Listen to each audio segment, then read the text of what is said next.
Hey folks, I was just waiting to get that flash. There you go. Sorry for the false start, and then maybe possibly a second false start. Just had to get fresh and not distracted. Welcome to Drinking a Wink. How you all doing out there? Today we're going to talk about something a little fun here. I'm still kind of looking around for something to kind of sink into. I don't have a whole series, but in the meantime, I did want to talk a little bit about some of our old favorites, meaning our, not you and I, but me and Michelle, that we have around here. And then I was watching a video recently from Aquavit, and they were talking about the old permashelf concept. Now, the permashelf is kind of a term that's known among whiskey fans, and it just means one that you kind of always always have on the shelf, meaning when you run out, you get another one. We have plenty of those, and Roy from that YouTube group was talking about his 10, okay, and of course everyone is chiming in with their 10.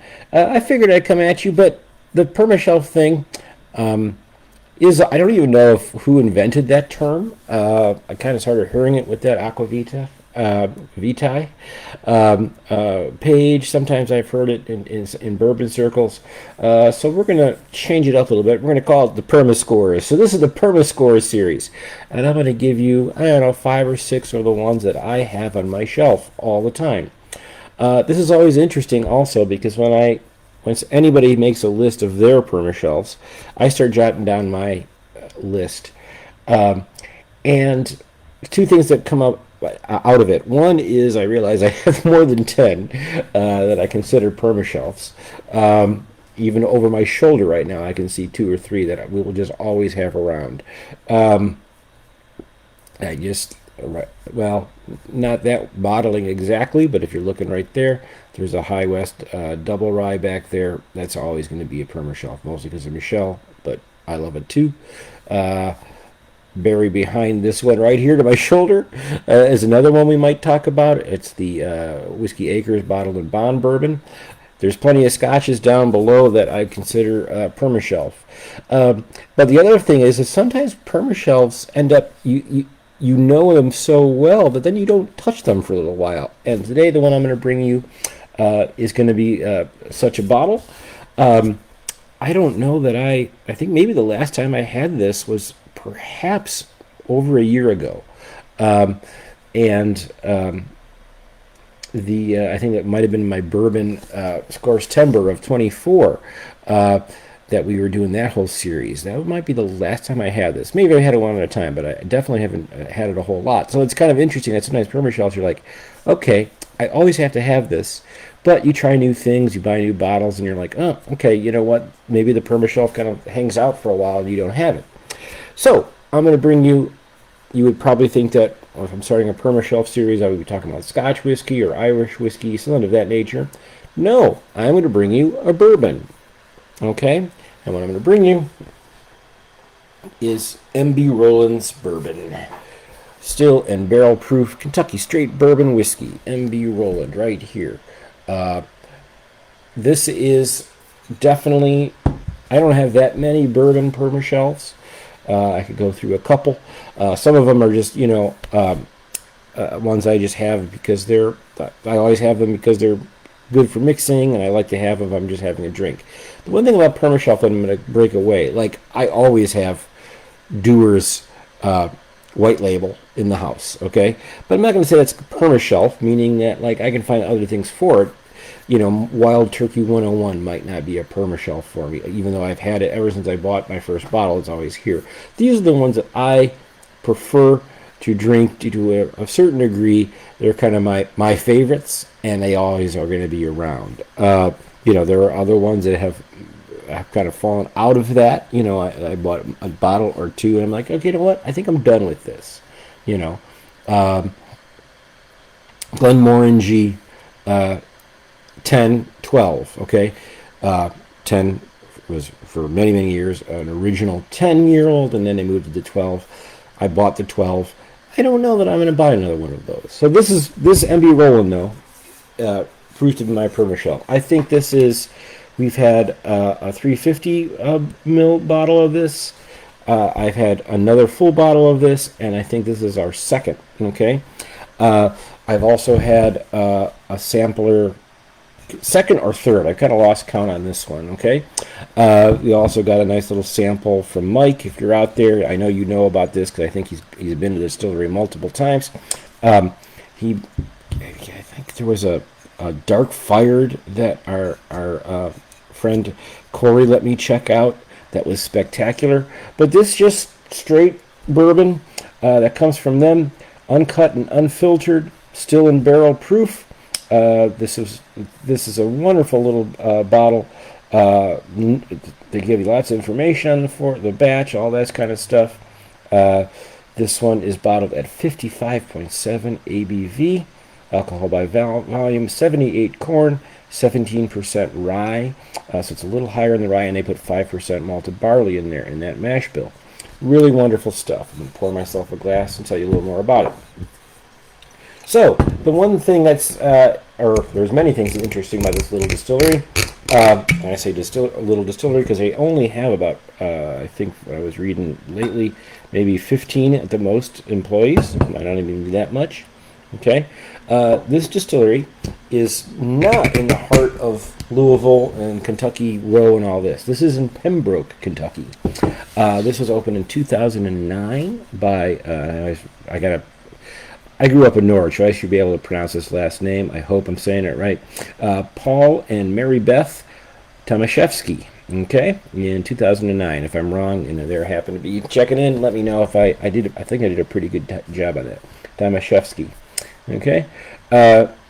Maybe it's a little bit more of a Tomaszewski, okay. But like I said, I have some Polish blood in me, but we didn't pronounce names all that much when I was a kid. Paul and Mary Beth. MB is the MB part. I don't know where the Roland part comes from. I don't get that, but whatever. They purchased an old former Amish family farm. I'm reading this. And that's where they have this distillery.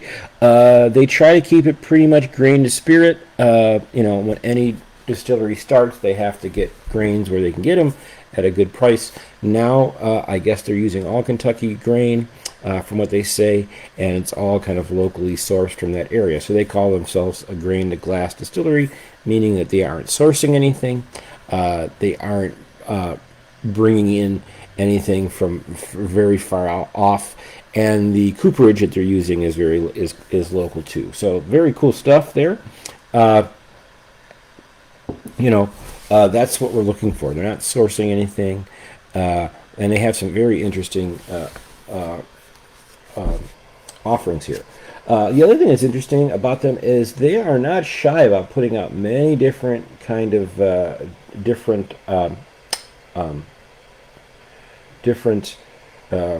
offerings in terms of experiments. They have a Kentucky straight corn whiskey. They have a dark fired that I mentioned. They have a wheat whiskey, straight malt whiskey. I'd like to maybe try that, and a straight rye whiskey. I think we've tasted the rye. We have not owned the rye. That might be something I want to check out too. Really good stuff.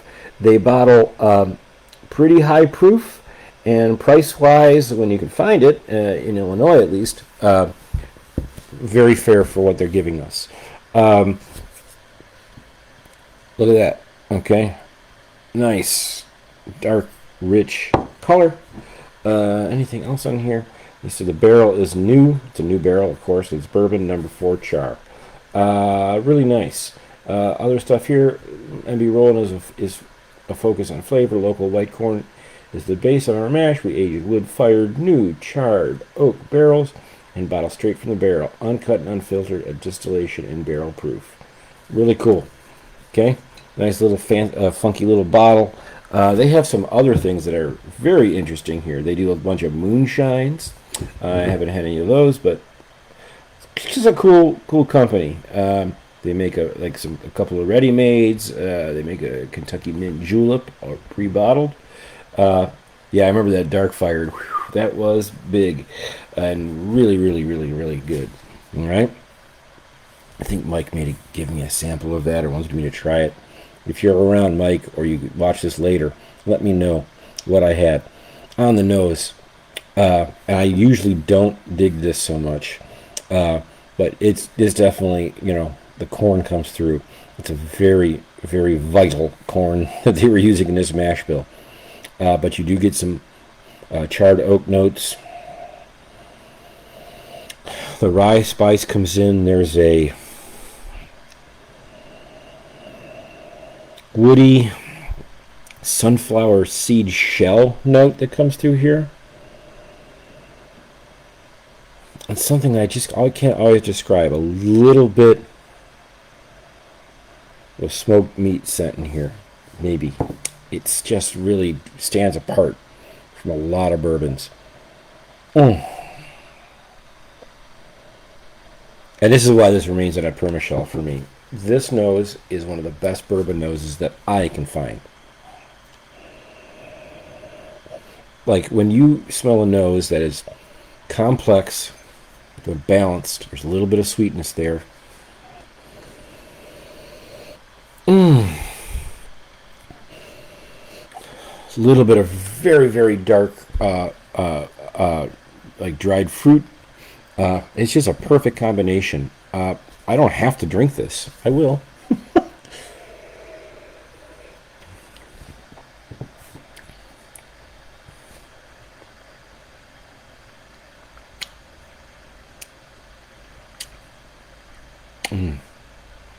The other thing interesting about this permashelf, like I said, sometimes I get it and I'm like, oh, I'm running out, and I buy it, and then I kind of forget about it, and I just kind of cure my kind of like with just was adding a couple drops of water because it is a little hotter than I remember. The first taste, really dark dried fruit, like prune a little bit, caramel, charred oak barrel. The nuttiness there is not like a wild turkey. The nuttiness there is really, really dark and flavorful. It's just a power puncher. It's so good, but every one of those elements, it's so balanced. It's not even funny.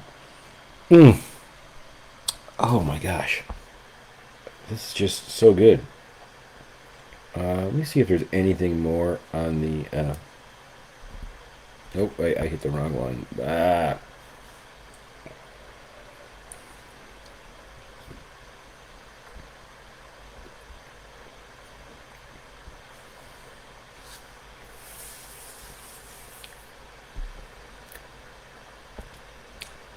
A few drops of water. Let's see if let me open up the page just on this.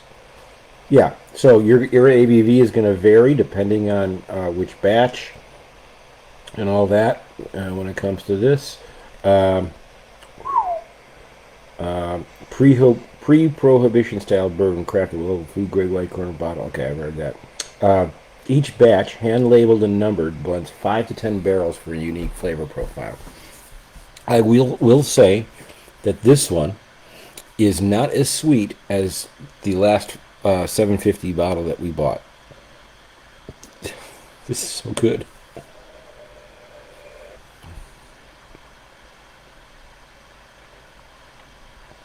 Not for the faint of heart. What I really like about this is this NB Roland here this is a small company that they just started making bourbon and experimenting and doing all kinds of things, and this is what they came up with in a very short period of time. Like I said, 2009.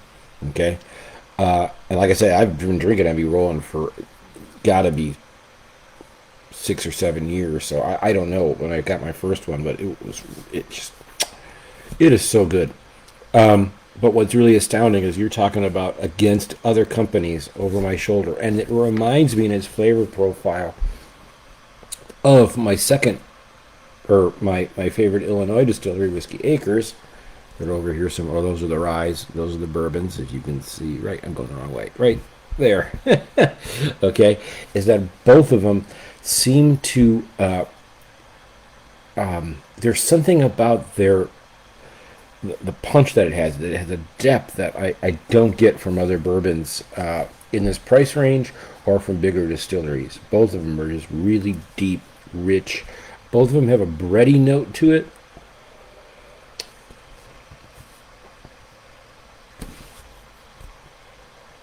And we're not talking wheat bread. We're talking like pumpernickel. And I don't want to say rye because then you'll think the rye is overpowering on this, the spiciness. This is outstanding. The only issue for this right now is that I don't always see it on the shelf. I think distribution in Illinois and Binny's, I don't know, that varies by the time.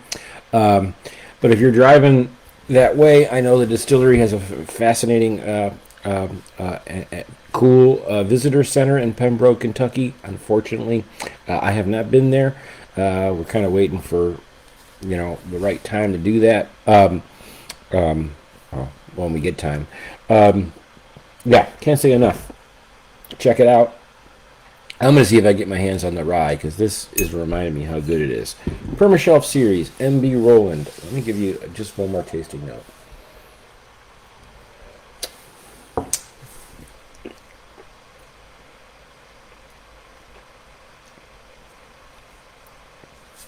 It pays to let it linger. Let it linger. Because then you get a whole waft of secondary notes. Holding it longer rewards you with just this big, big, big blast of kind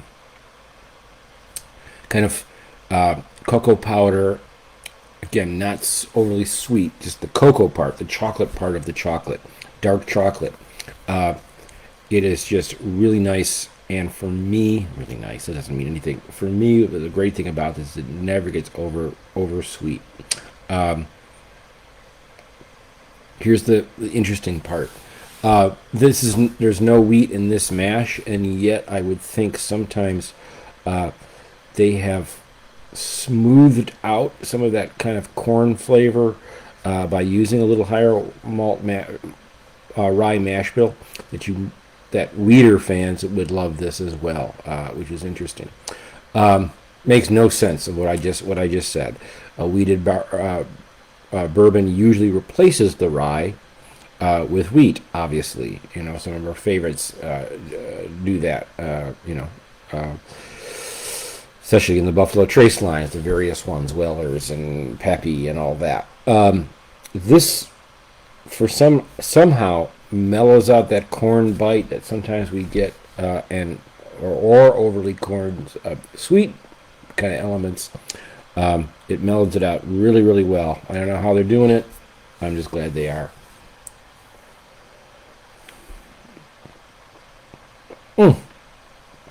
PermaShelf. So as we start this series, I think what I'll do is, let me just say, I'm going to do another bourbon, probably do 2 scotches, an Irish whiskey, a rye or 2.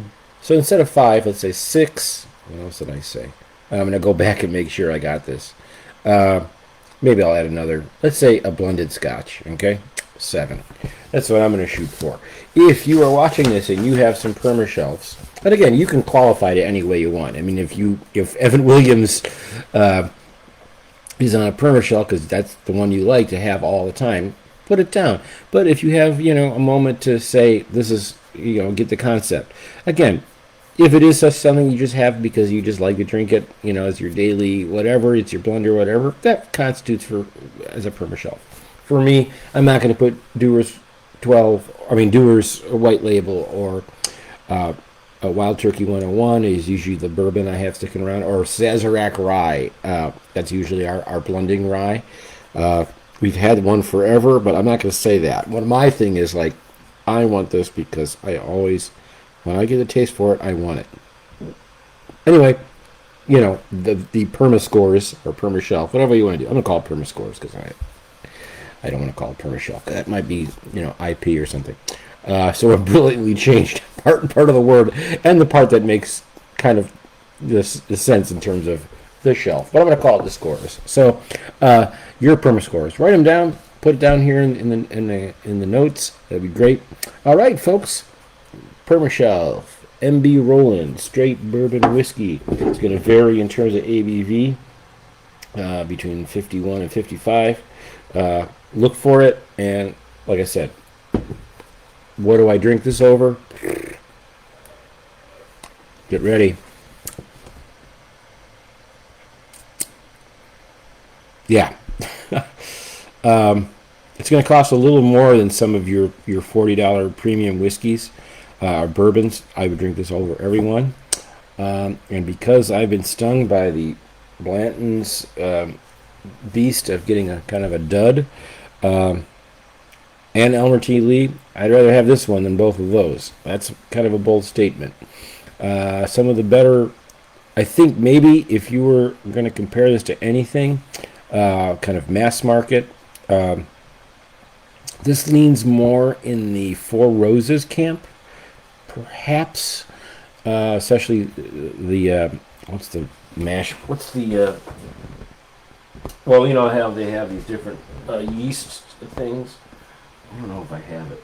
I can't find it, but there it is. This kind of reminds me a little bit of the Four Roses OESO. That's the code for their rye mash bill. I mean, not the rye mash bill, the bourbon mash bill, the yeast that you're using. This is a very special one that the Dean of Allocations gave me a sample of. This is a 16-year, 4-month single barrel Four Roses. The only bottle that comes close to this one of my favorite bourbons I've ever had, this little sample, is this MB Roland. All right. See you around next time. PERMASHELF, PERMASCORZ, whatever you want to call it. Let me know what you think. Give me your 3 or 4 that you just always have to have because you enjoy them so much. Maybe I'll find a couple of similar ones to mine, and we'll do another video on that. All right, folks. See you later. MB Roland. Roland. That's fine. That was weak. These ending gags are not